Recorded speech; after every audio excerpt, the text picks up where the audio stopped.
Hey guys, welcome back. I hope you're doing really well. It's been a while since I posted on here.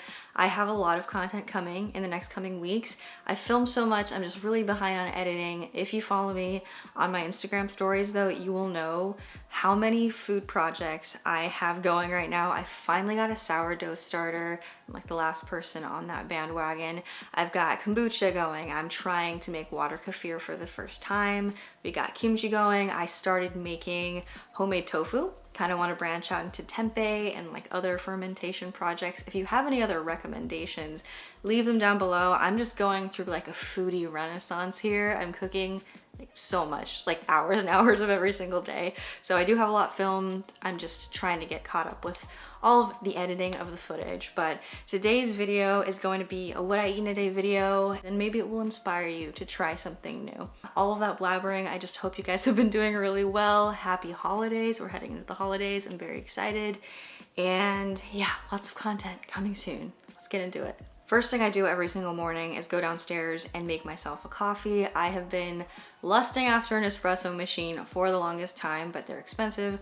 So earlier this month, I got myself a mocha pot, which it's really good. I'm kind of obsessed with it. I wish I had gotten one sooner. It makes coffee that's kind of in between like drip coffee and espresso in terms of strength. So I brew a pot every morning. I think we have a 6-cup pot. I had the 3-cup one and I had to exchange it because the cups are like really small. So I make a full pot and I just split it between me and Eric. And I got this sugar-free salted caramel syrup by Tarani at the grocery store the other day. Really good. It's like a seasonal thing, so I add a splash of that to our cups and then add in the coffee and some frothed soy milk. It's kind of like a mocha pot latte and I really look forward to it every single day. Sometimes later in the evening I'll make a decaf one too because they're just really good. I just picked up a jar of cookie butter and we've been making like cookie butter decaf lattes at night. Oh my god, so good. So then for breakfast, as I mentioned, I finally got myself a sourdough starter. I'm still a complete like beginner in terms of sourdough. There's just so much to learn, but I have been getting better. I will tell you, I've made like 4 or 5 loaves so far and each one is like a little bit better. So I started the morning by baking this loaf that I had proofing in the fridge overnight, and I actually let Eric score all my loaves because it's like the only part of the process he cares about is like slicing things. So we scored it a little too deep this time, so it like kind of exploded, but I was really happy with it. It was very tasty, and for breakfast we just had some avocado toast with that. Then right after breakfast, I took my multivitamin. I leave it on the counter next to my toothbrush so I don't forget it. And the multivitamin I take is by the brand Ritual. They are sponsoring today's video. I've worked with them a couple times before. I've been taking their multivitamin for a long time. It contains 9 nutrients, everything from like B12 to D3 to omega-3, just things that can be kind of hard to get enough of even if you are eating a healthy, balanced diet. Super high quality. It's vegan, gluten-free, sugar-free, non-GMO. It's got no allergens or weird additives or colors, and they come in a no nausea capsule. So if you are someone who likes to take your multivitamin on an empty stomach first thing in the morning, this is a great option for you. So you take 2 a day. It covers those 9 essentials. I take the women's formula, but they also have one for men. They have one for 50 plus, prenatal, postnatal, and then they have a teen vitamin, so something for everyone. And I do really like that they're very transparent about where they source all their ingredients, and the bottle is made from 100% recycled materials. So if you are interested in trying out Ritual, they are currently offering 10% off your first 3 months. I'll have a link down in the description box and I'll have it written out here too, and you can use my code at checkout. Then for lunch, I had a little leftover plate of pancit. This is a Filipino noodle dish that my family has always made for special occasions, especially birthdays, because the long noodles are supposed to represent long life. So it was my sister's birthday a couple weeks back, and I made pancit for the family, and it was Eric's first time trying it, and he loved it so much and requested that we make it again. So we had done that the previous night. We have always used carrots, celery, onion, lots of garlic. Typically we'll add in some cabbage as well. I actually forgot to shop for the cabbage though. And we keep all the vegetables nice and long and thin so they blend in with the noodles really well. So you can see here I am julienning the carrots, or cutting them into long matchsticks. And I'm cutting the celery on a bias, keeping it nice and long as well. Thinly slicing our onions.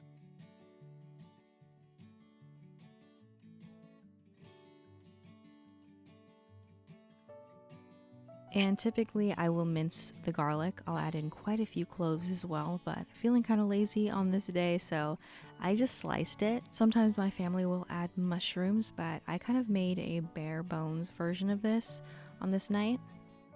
And growing up, my mom would always make this with chicken, but to make it vegan, I used tofu.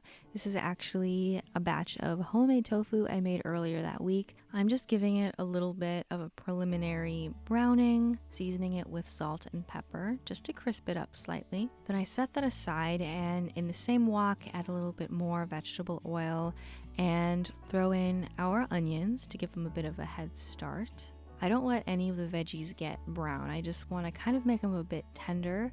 So I do my celery next. Then I added my carrots and my garlic last. One of my pet peeves is overcooked mushy carrots. I absolutely hate them. I like them to retain a little bit of crispness, so I tend to add them later in the cooking anytime I'm doing a stir-fry dish. And same goes with garlic. I hate burned garlic, so I add it near the end. Once the veggies are tender and fragrant, I add in my noodles. These are a special kind of noodles. They're made of cornstarch, and you want to pre-soak these just in room temperature water for about 10 minutes so they're nice and pliable, and they'll finish cooking in the wok with all the other ingredients. You can buy little packets of pancit flavoring broth. I'm not sure if they're vegan friendly though, so I just made my own using a combination of vegan chicken bouillon, some dark soy sauce, some regular soy sauce, and a little bit of vegan oyster sauce. If you have a local Asian market, you can usually find this pretty easily. It tends to be just with the regular oyster sauce, but it is mushroom based and it adds a lot of good flavor to stir fries. Technically, I think you should combine these ingredients separately and add them all in at once.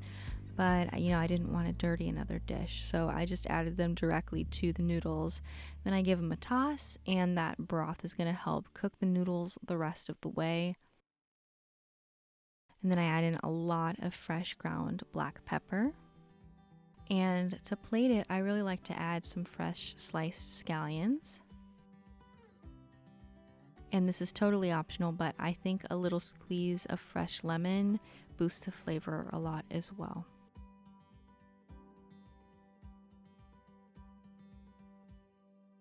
For dinner, we had a little sushi night. If you've been following us for a while, you'll know this is definitely one of our favorite staple meals in our rotation, and it's way cheaper than getting it at a restaurant, especially if you're vegan.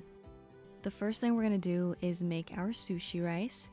So use short grain rice, rinse it really well, and then typically, since I just make about a cup, I make it on the stove in a little pot. If I have some kombu or dried kelp, I will add that in for extra flavor, but I am currently out. I need to get back to the Asian market and restock there.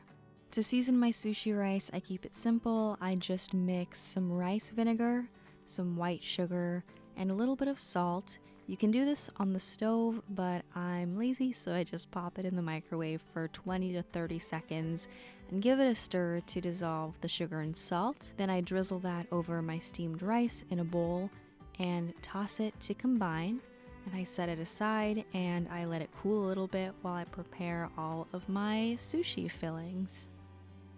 Pretty much every time I make sushi, I will add some cucumber, and I just like to cut it in long, thick strips so I can use one piece per sushi roll. And then avocado is another ingredient that I always add to my sushi. It's my favorite, so I got a nice ripe avocado.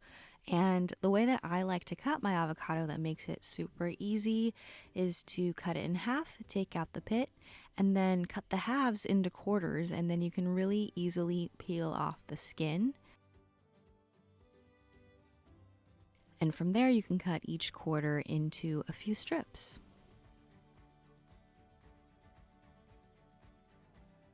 I also happen to have picked up some of these enoki mushrooms from the Asian market on my last trip, and I had intended to use them in some kind of stew, but I decided to throw some of them into my sushi and to add some into my miso soup as well.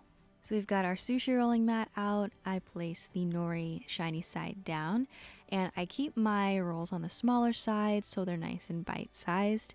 So I typically add somewhere between 1/4 and 1/3 a cup of rice per roll, pat it on there as evenly as possible. And my first roll, I'm going in with a strip of cucumber, a couple slices of avocado, and some of those enoki mushrooms. I apply a lot of pressure in between each roll just so that they stay nice and compact. And using some water at the very end to help seal it.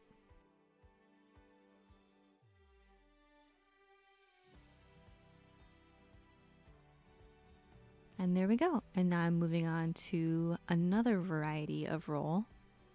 I think I put cucumber in all of my rolls on this night just because we had really fresh cucumbers from our produce box that we've been getting lately. And then in this roll, I also added a few strips of carrot lox. So I'll link the recipe I used for this down below, but it's essentially just carrots that I roasted in a salt crust and marinated with olive oil and liquid smoke.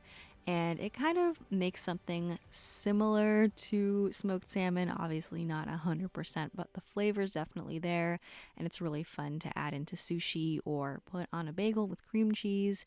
I'm also adding to this roll a little bit of my cashew cream cheese. I made both of these things along with homemade sourdough bagels for a separate video, which should be coming soon. But we decided to throw them into this roll, and this one ended up being our favorite combination of ingredients. It was so good. We also had a little strip of scallion in there too. I'm testing out this new knife that a company called Zelite sent me, and it worked really well for cutting our sushi. Okay, and the last combo I'll show you has become one of my staples over the past few years. I had never heard of an avocado peanut roll before I was dating Eric, but it was one of his favorites and now it's one of mine. So you just add some salted roasted peanuts to your avocado roll. I also had cucumber and some scallions in this one, and it's just really good. It adds a nice little crunch, nice little saltiness, really complements the creaminess of the avocado, and if you haven't tried it, I recommend it. So while I kept rolling, I put Eric in charge of making our little pot of miso soup that we pretty much always make when we have a sushi night. We like to use about 1/2 cube of vegan chicken bouillon for the base. We add a ton of sliced scallions and a little pinch of wakame, the little dried seaweed flakes. They expand a lot when you rehydrate them, so, don't make the mistake that we made when we first got them where we're adding like 2 tablespoons. You really just need a little pinch or 2, and it adds great flavor, and I really like the texture of it. Sometimes we add little cubes of silken tofu. We didn't have any this time, but we did add in a handful of those enoki mushrooms all chopped up. Once those ingredients are brought to a little simmer, we actually take it off the heat and we whisk in our miso paste that we've already kind of dissolved in some water. And that was our dinner. Here's a little plate of sushi rolls. My favorite, again, were the lox and cream cheese ones. Highly recommend that combo. And again, I'll have the recipe for the carrot lox. It's not my recipe, it's from the Olives for Dinner blog, but it'll be linked down below. So that's it for this What I Eat in a Day video. I hope that you guys enjoyed it. I'll have more coming soon, and I'll also have more videos that are kind of just on a specific topic.